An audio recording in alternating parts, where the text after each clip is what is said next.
Quand tu te lances en tant que community manager, la première chose que tu fais, c'est de regarder comment facturent les autres, pas vrai? Tu regardes les tarifs affichés sur les sites des community managers, sur leur compte Instagram, et tu te bases là-dessus pour fixer tes tarifs. Mais ce que tu sais pas, c'est que ceux qui affichent leurs tarifs en public sont souvent ceux qui galèrent à vendre eux-mêmes. Résultat, tu prends modèle sur une stratégie qui fonctionne même pas. Les CM qui réussissent, eux, n'ont pas besoin d'afficher leur prix. Ils ont une méthode totalement différente et c'est exactement ce que je vais te présenter dans cette vidéo. Dans cette vidéo, je vais t'aider à comprendre exactement comment fixer tes tarifs pour être rémunéré à ta juste valeur, travailler avec moins de clients, mais des clients qui te respectent et qui restent sur le long terme. Cette méthode a déjà aidé des centaines de community managers à augmenter leurs revenus, passant de 300 € à 3000 € par mois, avec seulement quelques clients bien choisis. Je suis community manager depuis 2011 et des méthodes, j'en ai testé, les packs, tarifs à l'heure, devis sur mesure. J'ai vu ce qui fonctionne et ce qui te condamne à galérer. Avec cette méthode, tu n'auras plus besoin de passer des heures à négocier chaque mission avec des clients radins, d'accepter des missions sous-payées en espérant que ça décollera plus tard, de multiplier les petits clients pour au final bosser 60 heures par semaine pour des cacahuètes et tu n'auras plus le sentiment de dégrader ta valeur et de te sous-vendre. D'abord, on va voir les erreurs que font les community managers qui débutent quand ils fixent leurs tarifs et qui les enferment dans un cercle vicieux. Et surtout, à la fin de cette vidéo, je vais te donner la bonne méthode pour fixer tes tarifs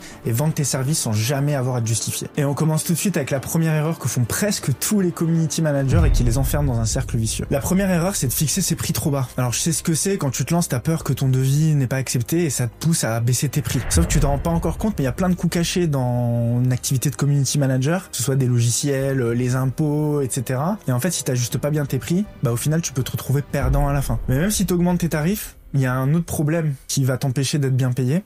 C'est si tu utilises la stratégie des packs. Alors qu'est-ce que c'est que la stratégie des packs? Et ça, je pense que tu as dû le voir chez d'autres community managers quand tu as fait tes recherches. Tu sais, les fameux packs basiques, packs intermédiaires et packs premium avec 3 prix différents en fonction de ce que tu vas délivrer. Ça peut être tentant de pratiquer ces packs parce que tu te dis que le client il trouvera toujours chaussure à son pied. Mais le problème, c'est que souvent le client il choisit toujours le pack le moins cher et c'est celui qui apporte le moins de résultats. Le problème, c'est que du coup, tu vas tomber dans ce que moi j'appelle le cercle de la merde. Donc tu vas proposer une petite offre qui apporte peu de résultats et le risque c'est qu'à la fin du mois même ton client en fait il soit déçu et que finalement il finisse par chercher un community manager encore moins cher et donc ça va tirer les prix vers le bas et je t'expliquerai tout à l'heure justement ce qu'il faut faire à l'inverse. Ok, donc on oublie les packs, mais il y a encore une erreur que font beaucoup de CM et qui les empêche d'augmenter leur prix. Tu sais, c'est les fameux devis à tiroir où tu vas vendre un certain nombre de posts, un certain nombre de stories, sauf que ton client c'est pas des posts dont il a besoin mais c'est des résultats et surtout ça te positionne plus comme un exécutant que comme un expert. Et je pense que si tu t'es lancé en tant que community manager, c'est justement pour sortir de cette posture de salarié et d'arriver avec une vraie expertise et une vraie posture d'expert en face de ton client. À ce stade, tu peux éviter ces erreurs, mais il y a encore un piège qui bloque beaucoup de community managers, c'est le fait de facturer à l'heure. Alors, je sais ce que c'est, au début, on a du mal à évaluer combien vaut notre travail et ça peut être tentant de se donner un tarif horaire. Surtout qu'il y a des plateformes comme Malte, etc. qui t'incitent à fonctionner de cette manière-là. Le problème, c'est que ça te place plus comme un assistant virtuel que comme un community manager. Le problème avec la posture d'assistant virtuel, c'est qu'il est interchangeable. Tu vends un certain nombre d'heures, mais que ce soit toi ou quelqu'un d'autre qui le fait, au final, pour le client, ça change rien. Alors qu'un community manager, il vend plus que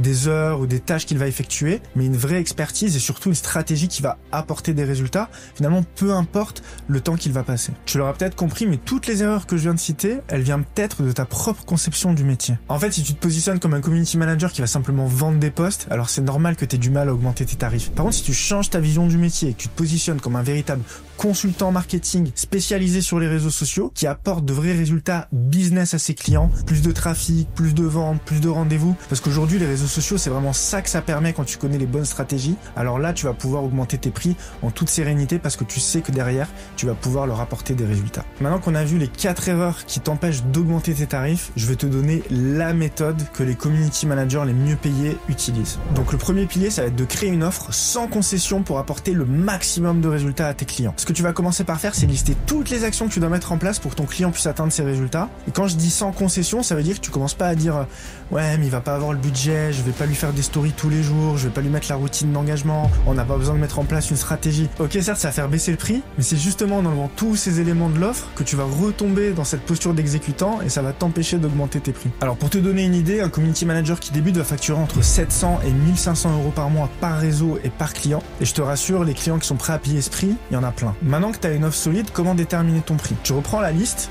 de tous les éléments que tu vas mettre en place et tu te demandes, ok, en dessous de quel prix je me sentirais exploité de travailler. Et tu verras que ce tarif-là, il est assez psychologique, parce qu'en fait, pour la même offre et les mêmes tâches, certains community managers se sentiront pas à l'aise de facturer en dessous de 700, alors que pour d'autres, ce sera hors de question de facturer en dessous de 1000 ou de 1200.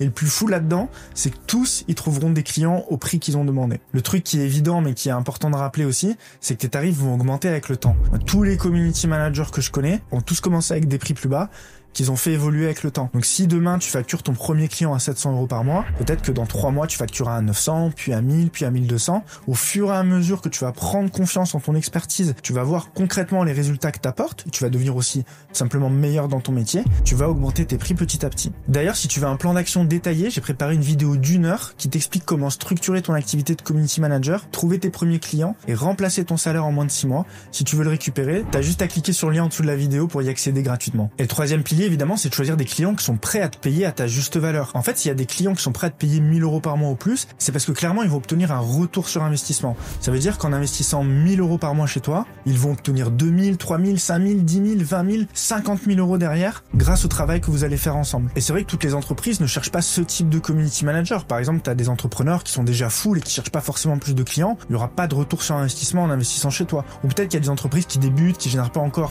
énormément de chiffre d'affaires et pour qui ça peut être compliqué d'investir plus de 1000 € par mois dans un community manager. Mais je te rassure, il y a 1 million d'entreprises qui sont créées en France chaque année et je te rappelle que toi, tu as juste besoin de 2, 3, 4 clients pour gagner ta vie et vivre de ton activité. Donc t'as juste à aller chercher ceux qui ont vraiment besoin de toi et crois-moi, ils sont nombreux. Je sais ce que tu te dis, il y a encore beaucoup d'entrepreneurs qui voient pas l'intérêt d'investir sur les réseaux sociaux. Moi, je connais aucun entrepreneur qui veut pas développer son business, trouver plus de clients. Et c'est justement à toi de leur montrer que les réseaux sociaux, ça leur sert justement à atteindre cet objectif. Donc ce que tu as à faire, c'est pas d'essayer de convaincre les clients d'acheter ton offre, c'est de leur montrer comment ton offre va les aider à atteindre leurs objectifs. Et ça va faire toute la différence dans ta stratégie. Voilà, je t'ai partagé toutes les clés pour fixer tes tarifs à la hauteur de ton expertise. Et si tu veux aller plus loin, oublie pas que je t'ai préparé une vidéo d'1 heure où je te partage ma méthode complète pour lancer ton activité et trouver tes premiers clients. Le lien est accessible en bas de la vidéo. C'était Yacine.